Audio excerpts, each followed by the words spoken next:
Okay, so Russia and Ukraine are in a collision course.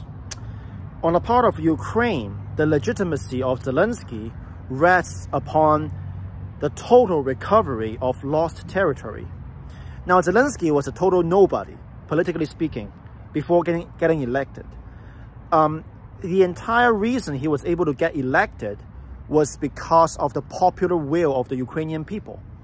That they demanded a brand new slate, clean government that is, you know, beyond corruption, that can bring Ukrainians together, you know, that represent Ukrainian interest. Now, Zelenskyy's style used to be trying to bridge the gap between Ukrainian and Russian. But ever since the breakout of the war, he became a total, you know, folk hero of the Ukrainian nationalists. And that's where his legitimacy rests on, the popular will of Ukraine. And right now, that popular will is one of nationalism, one of vengeance, to total recover the lost territory and the territorial claim of Ukraine since 1991, the dissolution of the Soviet Union. So, Zelenskyy, in order to remain in power, he have to recover Crimea and Donbass, or at least to be in a perpetuate war for those aims, until Ukrainian people are fed up with the war. But Ukrainians are far from being fed up. They want vengeance. They want to recover those territories. So Zelenskyy has no choice but to fight on. Okay, how about Putin? Now, Putin's Russia, this regime's legitimacy rests on the restoration of the natural border of Russia, which essentially is the Soviet Union border, west to East Germany, southeast to Romania, basically to push towards the mountains, the lakes, and the rivers, so that Russia, with its declining population, can push forward to do forward defense. So Russia is, with its declining population and its small economy, is not able to patrol the vast borders effectively. Right now, the western Russian border, the southern Russian border are all open plain. It's not able to patrol that vast area unless Russia is able to push its border all the way towards its previous so-called natural boundary, to plug in the gap, to defend mountain range, to defend lakes and rivers.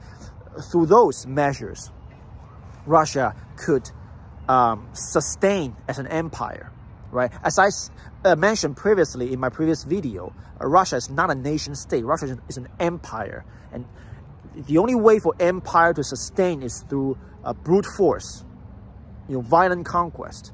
You know, such is the way to preserve a centralized empire, okay? How about America?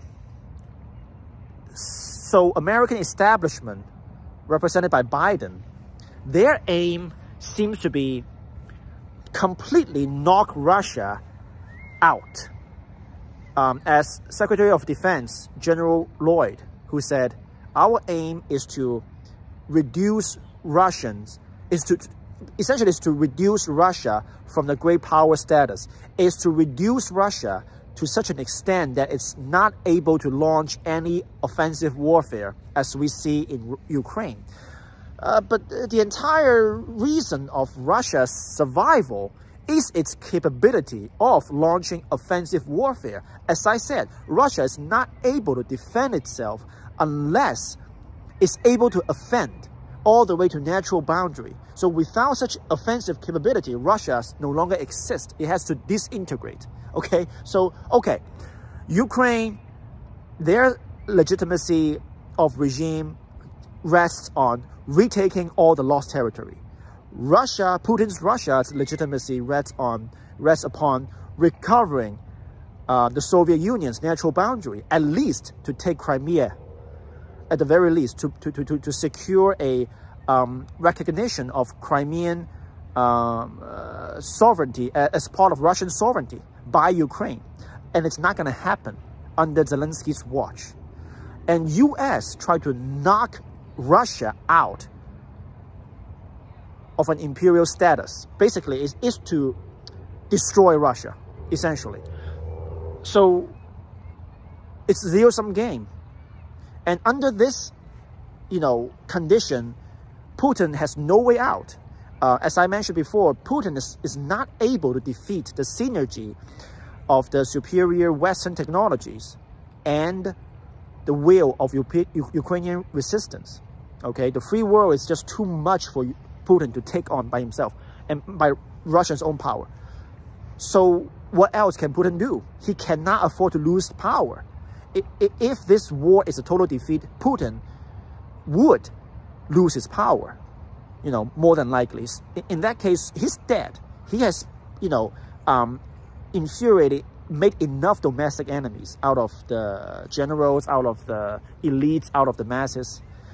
So Putin has no way out. The only last card for him is the weapons of mass destruction that he has to use. Yeah, Putin will have to use weapons of mass destruction. Unless, by miracle, this war ends quickly. So quick that it doesn't give Putin enough time to react, to impose a status quo on him. In that case, the war has to end within a month. Otherwise, he will have to use weapons of mass destruction, to fulfill his legitimacy. So we're in a deep shit. Because I don't see how the war is able to end within a month. So it's a very dangerous situation.